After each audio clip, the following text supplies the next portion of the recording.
Recently, a video came out that I found particularly moving. This video shows over 30 celebrities reading a letter from a woman named Miriam. The video is titled, "I Am Miriam." You might have seen it. Miriam tells in her letter a story of crossing the border with her 18-month-old son, her only son. They were seeking asylum after her government tear-gassed their home. She didn't know what was to come, but she hoped. Now, she didn't know that she would be separated from her son, that she would be forced to put him crying into a car seat and then have the door slammed in her face before she could comfort him. All she knew was that maybe, just maybe, they would find a better life, a safer life in this country. And so she hoped. And although her first experience was like having her own head cut off when she was separated from her son, she kept at least a glimmer of that hope. While detained, she requested information about her son and received it. He was doing a little bit better, they told her, not crying as much as he was at first, healing from an ear infection. Not great, but okay. And even while she couldn't hold her baby and comfort him, she had at least a glimmer of hope. She had to. And so she worked on her case, and a judge finally found that Miriam had a credible asylum claim, and she was released and reunited with her son. She said that when they were reunited, she couldn't stop kissing her face.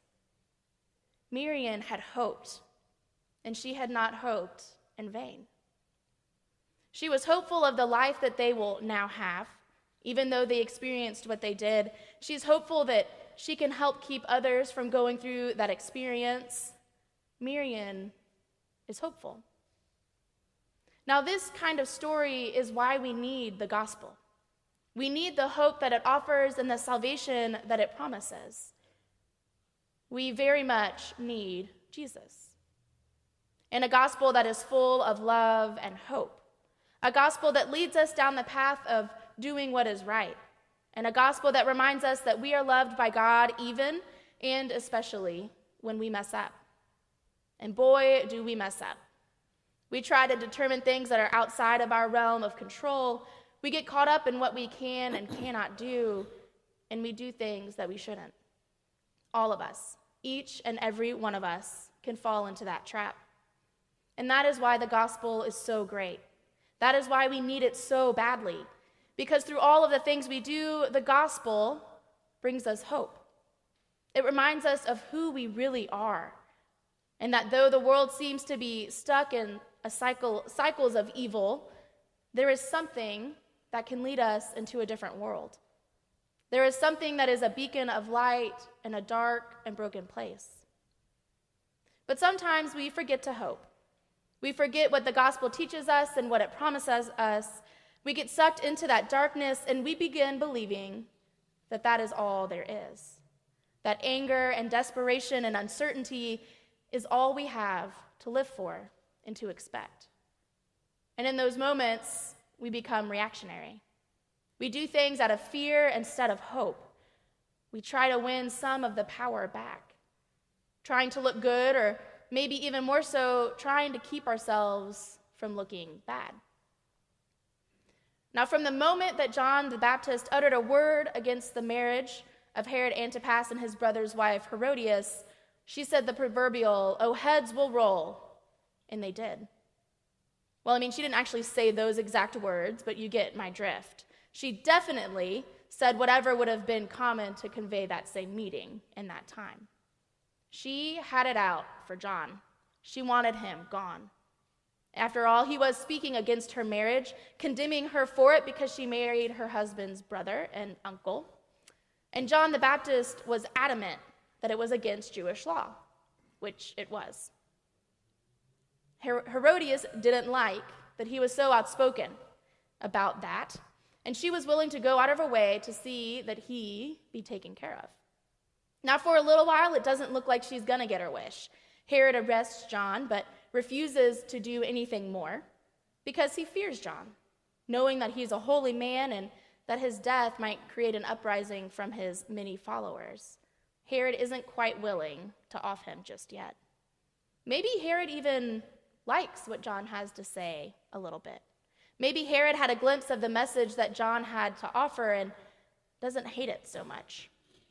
But it isn't quite enough to save John's life, because in a drunken stupor, Herod rips the shreds of humanity apart a little bit more and beheads John.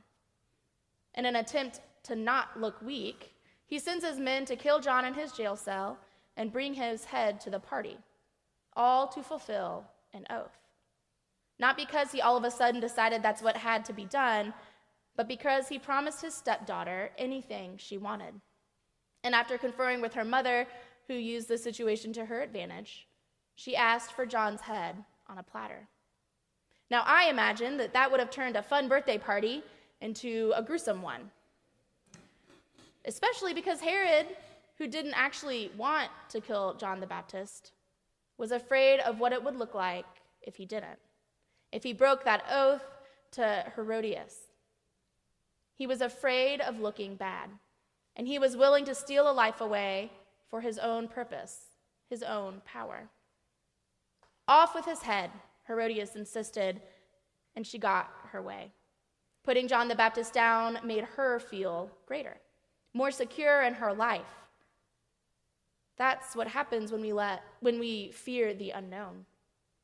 Herodias didn't know what would happen if John kept talking, so she wanted to silence him.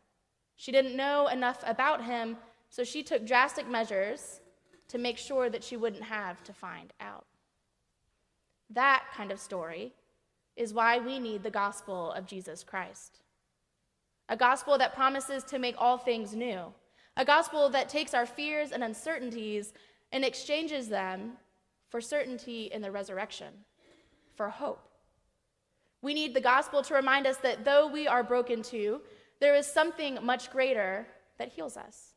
There is something much greater that makes us whole again and that promises a better world. And we forget that we can play a role in it by following Jesus' lead.